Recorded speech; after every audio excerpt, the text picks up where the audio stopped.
Bismillahirrahmanirrahim. Assalamualaikum warahmatullahi wabarakatuh.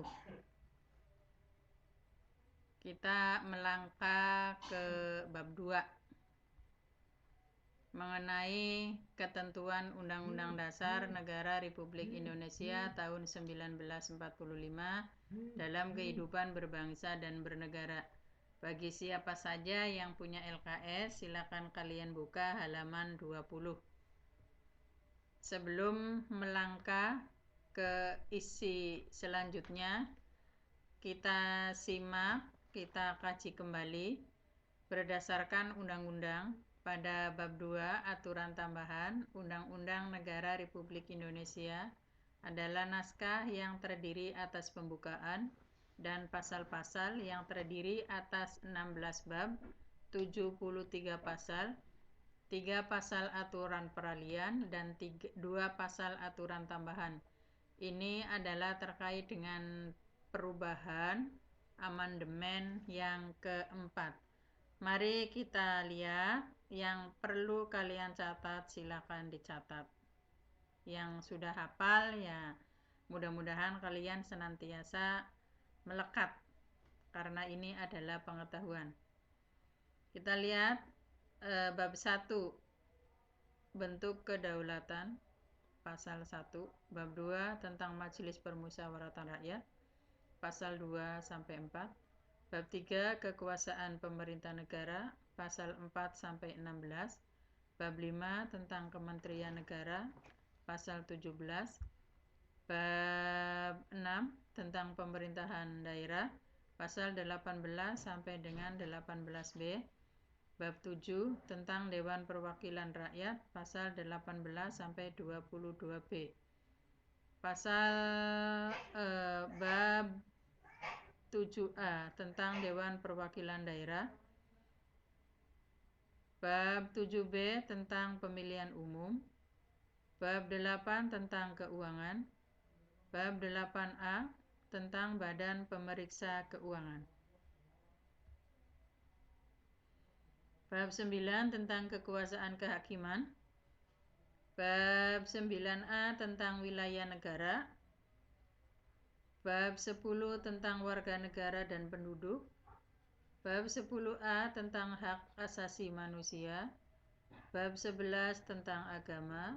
Bab 12 tentang pertahanan dan keamanan negara. Bab 12 tentang pendidikan dan kebudayaan. Bab 14 tentang perekonomian nasional dan kesejahteraan sosial. Bab 15 tentang bendera, bahasa, lambang negara, serta lagu kebangsaan. Bab 16 tentang perubahan Undang-Undang Dasar. Ini semua adalah terkait dengan isi daripada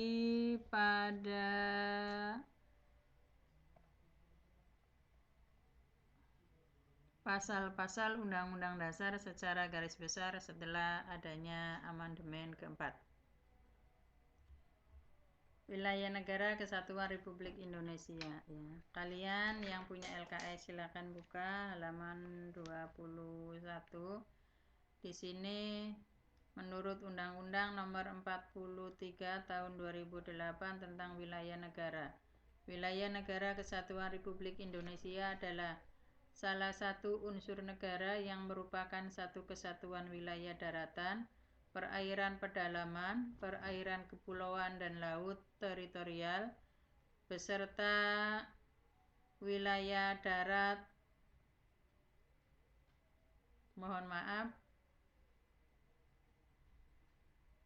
laut teritorial beserta darat laut dan tanah di bawahnya serta ruang udara di atasnya, termasuk seluruh sumber kekayaan yang terkandung di dalamnya. Jadi inti daripada wilayah terbagi menjadi 3 kriteria. Ada wilayah daratan, ada wilayah lautan, dan ada wilayah udara. Kita lihat daratan. Daratan adalah wilayah di permukaan bumi dengan batas-batas tertentu dan di dalam tanah di bawah permukaan bumi. Batas-batas tersebut meliputi batas alam, contoh sungai, danau, pegunungan, lembah.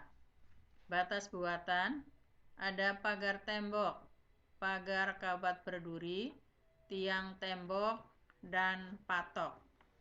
Batas menurut ilmu pasti, garis lintang, dan bujur peta.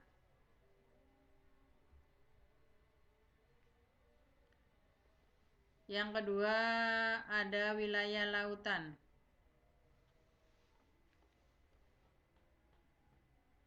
Wilayah lautan merupakan perairan berupa samudra, laut, selat, danau, dan sungai dalam batas wilayah negara. Batas lautan di sini terbagi menjadi 4. Kalau di dalam LKS terbagi menjadi 3. Ini ada tambahan 1 ya, Ibu mengambil dari buku percetakan Erlangga. Nah, di sini ada zona teritorial, ada zona bersebelahan, zona ekonomi eksklusif, dan landas benua. Zona teritorial yaitu laut yang jaraknya 12 mil laut, diukur berdasarkan garis lurus yang ditarik dari garis dasar pantai ketika air surut ke dalam laut. Zona bersebelahan yaitu laut sejauh 12 mil atau di luar laut teritorial atau 24 mil dari pantai.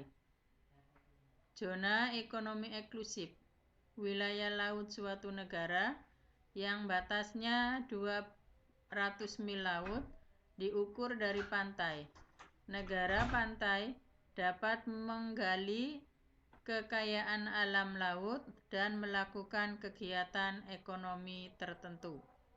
Adapun landas benua yaitu wilayah lautan suatu negara yang lebih dari 200 mil laut.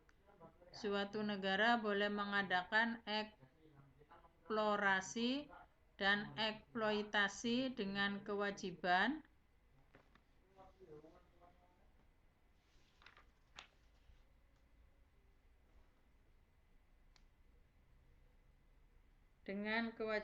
membagi keuntungannya dengan masyarakat internasional. Selanjutnya adalah wilayah udara. Wilayah udara adalah udara yang berada di permukaan bumi di atas wilayah darat dan laut. Pasal 1 Konvensi Paris 1919 menyatakan bahwa negara-negara merdeka dan berdaulat berhak mengadakan eksplorasi dan eksploitasi di wilayah udaranya, misalnya untuk kepentingan radio, satelit, dan penerbangan.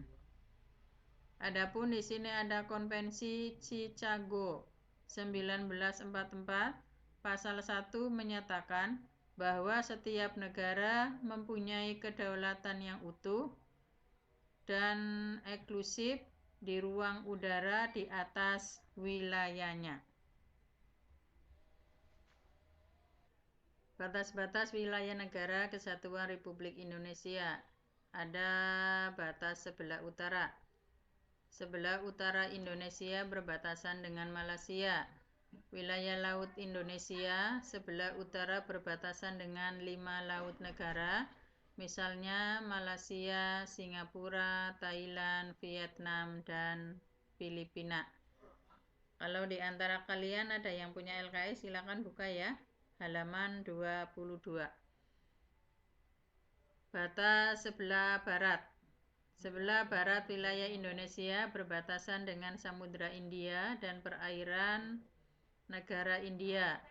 Walaupun daratan Indonesia terpisah jauh dengan India, namun keduanya memiliki pulau Ronde di Aceh dan Pulau Nicobar di India yang terletak di titik-titik tertentu dan Laut Andaman. Mungkin kalian dulu pernah waktu SMP ya, punya buku atlas, itu bisa dipelajari ya. Lalu maaf, sebelah utara, mohon maaf, sebelah timur. Sebelah timur wilayah Indonesia berbatasan dengan Papua Nugini dan perairan Samudra Pasifik. Untuk memperjelas batas wilayah Indonesia dan Papua Nugini,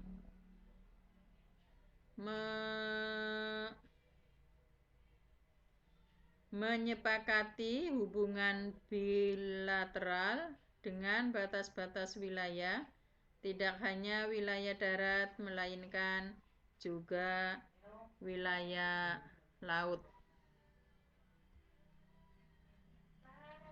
Sebelah selatan wilayah Indonesia berbatasan wilayah lautan dan daratan.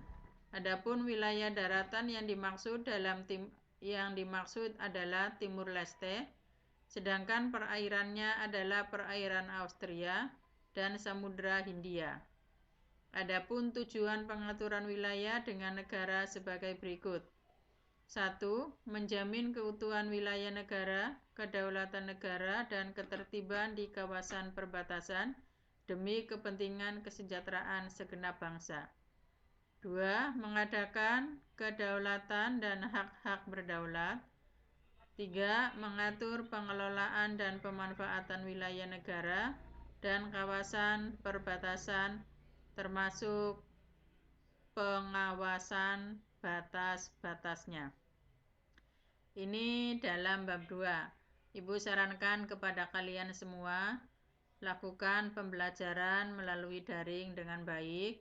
Jangan menggunakan alasan tidak punya kuota dan lain sebagainya. Karena yang namanya kalian semua adalah proses untuk menuju kalian menjadi orang yang berilmu. Maka kalian sekarang harus mengikuti pelajaran dengan baik. Bukan hanya pelajaran PPKN, semua mata pelajaran. Ibu menyarankan untuk kelas 10, baik kelas IPS, IPA, agama, dan bahasa, semua harus belajar dengan tekun. Ya. Untuk pertemuan hari ini cukup saja. Terima kasih. Assalamualaikum warahmatullahi wabarakatuh.